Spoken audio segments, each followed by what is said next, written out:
orada. Burada da olacak. Yok, burada da olacak. Burada da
Ömer Bey. Sağ olun. Hoş geldiniz. Sağ olun. Selamat helal. Sağ olun. Sağ olun.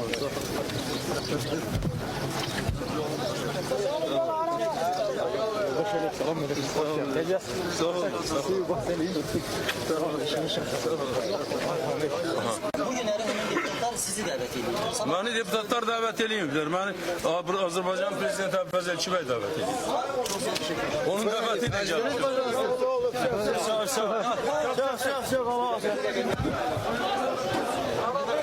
Biraz daha sonra Общались такой вопрос. Показывает ли ваш визит усилия официальных властей? Ну я не знаю. Сели или сидят. Tamam, ben şeyleri yol verin. Yol verin. Tamam, yol verin. Tamam, ben şeyleri yol verin.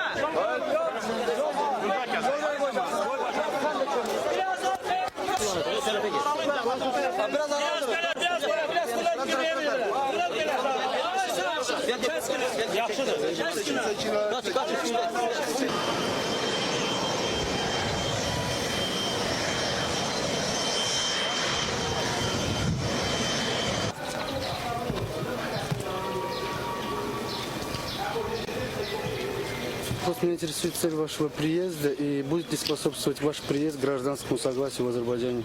По-моему, такой вопрос задавали мне, я могу еще раз ответить.